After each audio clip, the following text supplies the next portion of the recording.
à tous, c'est Alison de Talons et Guidons et aujourd'hui on se retrouve avec Eva. Salut. On est sur le circuit Bugatti pour la 47e édition des 24 heures moto. L'année dernière on était ensemble, au cœur de la course. Ouais. Mais cette année je te propose quelque chose d'un peu différent. On va plutôt aller découvrir les coulisses des 24 heures. Il y a plein de belles choses qui nous attendent dans la journée. Rencontrer des commissaires de piste et voir un peu ce qu'ils font. On a même un petit tour d'hélico ce soir si t'es chaude.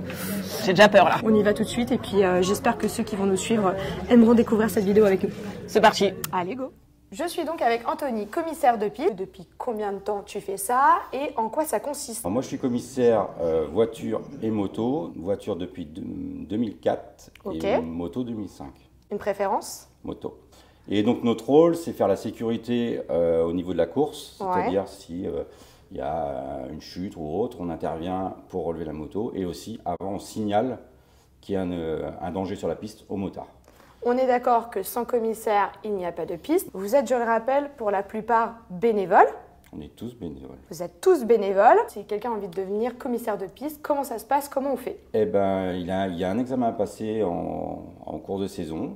Donc en fonction de l'examen, si vous êtes reçu, vous êtes stagiaire l'année d'après. Et donc par la suite, après, on peut directement faire les 24 heures du Mans, par exemple, ou MotoGP.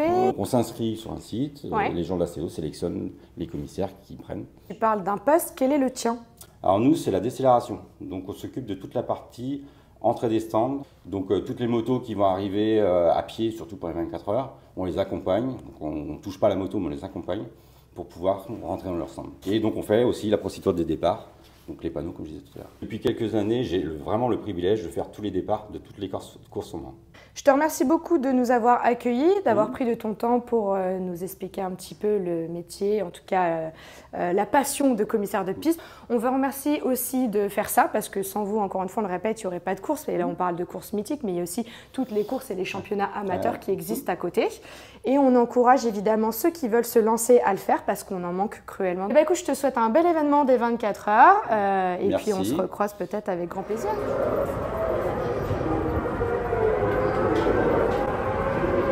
Il faut aller chercher des points dans l'optique du championnat du monde pour l'équipage Payne-Rousse. Vincent Beauménil, directeur sport et infrastructure de la CO, en charge des opérations et de l'organisation des grands événements du circuit. Ça fait 3 ans que je fais ça, puisque avant j'ai pendant plus d'une dizaine d'années été la direction des réglementations sportives du WEC et des 24 heures du Mans sur la partie automobile principalement et l'organisation sportive des courses. On est actuellement sur les 24 heures moto. Est-ce que vous pouvez nous expliquer un petit peu combien de temps ça prend? Quelle est l'envergure de l'organisation d'un tel événement? Déjà, comme tous nos événements, on les prépare 1 an à l'avance. Le point de départ de l'organisation d'une épreuve, c'est le lendemain de la course de l'année d'avant. Voilà, finale. Sur un événement comme ça, on a 2000 personnes vraiment qui sont pleinement engagés sur la partie sportive, sécurité et médicale. Évidemment, il y a un sujet sécurité qui est important, puisque il y a la sécurité de la course. C'est évidemment la discipline la plus dangereuse, la moto sur circuit, donc on se doit d'avoir un dispositif de sécurité commissaire et médical vraiment à la pointe. Et puis après, il y a la partie sécurité du public. Il faut assurer les flux, les arrivées et les sorties de tout le monde. Puis après, il y a la partie plus animation, concert, VIP. Notre philosophie ici, c'est on vient pas que pour voir une course, c'est une sorte de festival. L'idée, c'est vraiment de venir passer un moment en famille, entre amis. Et sur les 24 heures moto, on est sur une durée d'ouverture du public de 4 jours. On connaît aussi nos amis motards, ils aiment bien un peu aller faire la fête dans les campings. Ça fait partie des tant qu'ils le font de manière à peu près raisonnée, on l'accepte parce que c'est la philosophie des 24 heures moto. Il faut que ce soit raisonné de chaque côté. Voilà, exactement. Est-ce qu'il y a un petit moment préféré parmi les 24 heures moto pour vous? Évidemment, le départ en est un, toute la mise en place de la procédure de départ. J'avoue que j'ai un petit faible aux 24 heures moto pour la Marseillaise. Je ne saurais pas vous expliquer pourquoi, mais sur tous les événements qu'on organise, il n'y a qu'aux 24 heures moto que tout le public chante la Marseillaise. Je dirais évidemment l'arrivée, c'est une émotion très forte pour toute la partie sportive, mais pas que, pour l'organisation aussi. Tout le monde est fatigué, on voit souvent des larmes sur les visages, et c'est de l'émotion, mais de l'émotion positive. Et j'aime beaucoup ce moment parce que pour moi il symbolise bien ce que c'est que l'endurance.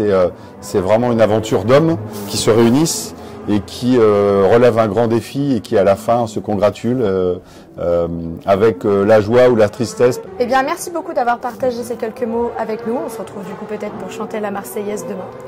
Avec grand plaisir. Merci. Au revoir. Bon, et bien là, on est donc sur la grid walk. C'est là que tout se passe avant le départ de la course qui sera donnée à 15h.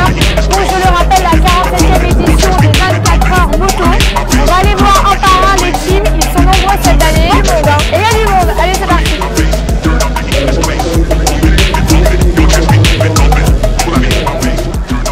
Et Eva de trouver le Nicolo qui a des pattes.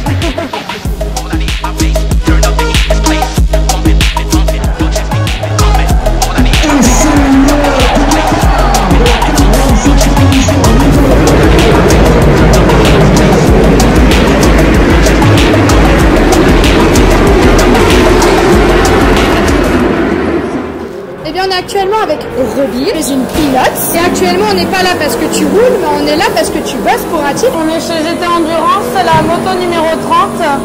Et on est en super stock. Ça fait combien de temps que tu travailles pour ce team? Ça fait deux saisons là, que je bosse avec eux. Je fais le panotage. Je vais y aller tout à l'heure et j'aimerais la garde. Il faut quand même savoir ce que veulent les pilotes lors du panotage, pendant qu'ils roulent, etc. Savoir ce qu'ils veulent marquer sur les panneaux pour qu'ils aient un maximum d'informations pendant qu'ils puissent rouler, quoi. Est-ce que justement ça a une petite touche, un atout vraiment qu'en dehors tu sois une fille qui pilote, qui fasse de la moto sur circuit pour comprendre un petit peu plus que désirent les pilotes? Je pense, oui. Savoir à quel niveau on est par rapport aux concurrents, quoi. Alors on est au début de l'événement, est-ce que tu es fatigué ou est-ce que tu sais que tu vas tenir déjà? Je vais tenir le coup, je suis fatiguée parce que je suis là depuis mercredi, mais ça va bien se passer. Courage, parce que moi quand je suis en train de dormir, tu seras encore ici. Merci Robin. Bienvenue dans cette 47e édition du 24 heures moto. Des 24 heures moto.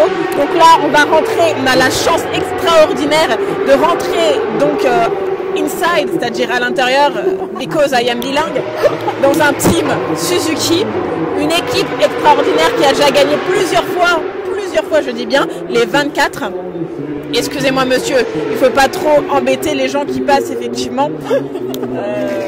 On va avoir l'occasion et le prestige de rentrer donc dans cette équipe. Allez, come on. Elle le fait mieux que moi. Bonjour. Un petit mot pour la caméra. Merci. Nous voici donc dans les coulisses de chez Suzuki.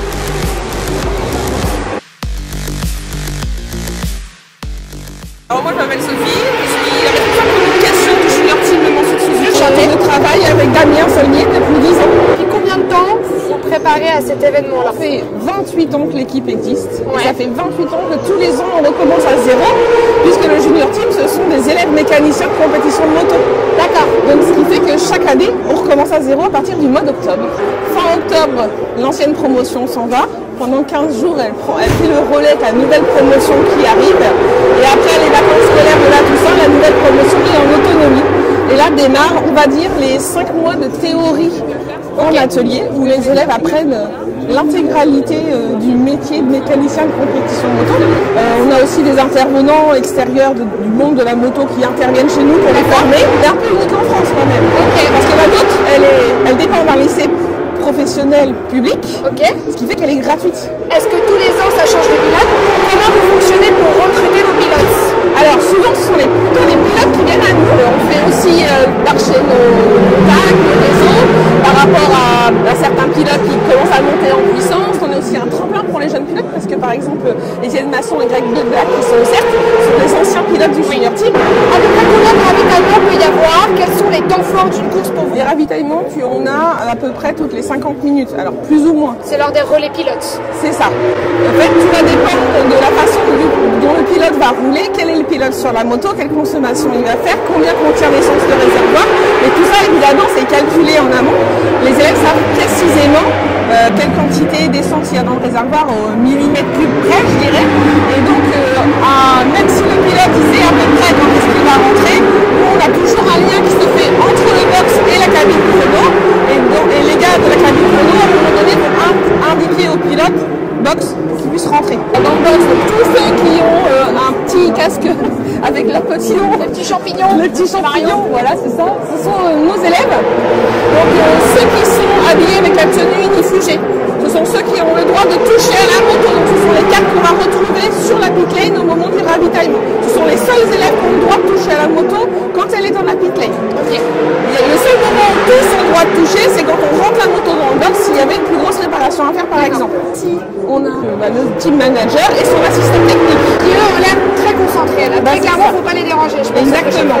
Voilà, ils regardent bien tous les chronos, l'attitude de chacun. Voilà, ils organisent, sont les superviseurs, organisateurs du mouvement dans le box. Quels sont les objectifs cette année? On croise les doigts pour quoi? L'objectif premier, c'est vraiment de finir la course et bien sûr d'arriver dans les premiers si tout se passe correctement.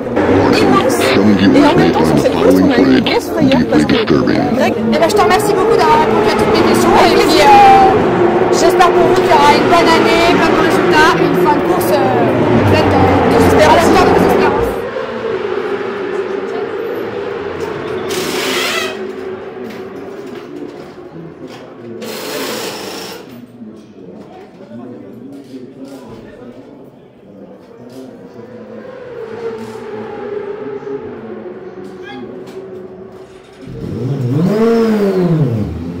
Eh bien, nous sommes avec Jérôme Languet, un des meilleurs photographes de cette génération, présent sur le circuit pour les 24 heures moto.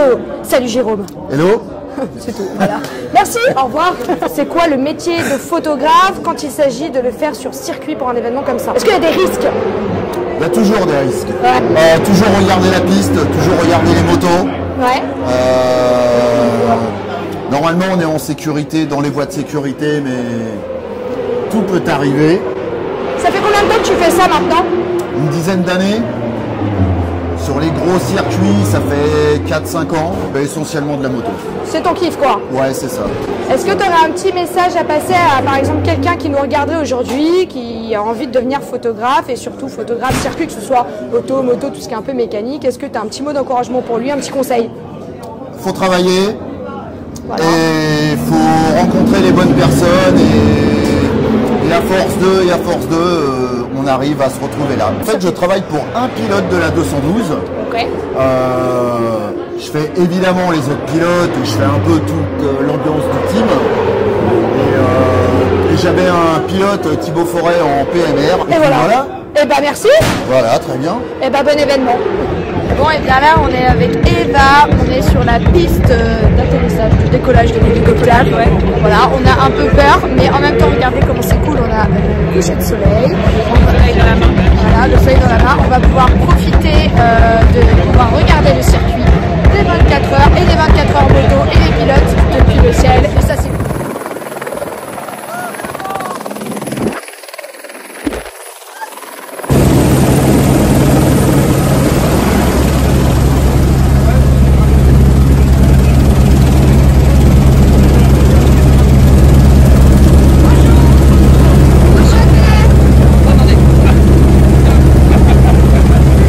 Voilà, ça commence.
c'est enfin le moment tant attendu de cet événement, la fin de la course, l'arrivée des pilotes et surtout des vainqueurs, avec notamment la Suzuki numéro 12, vainqueur, la Yoshimura Cert Motul.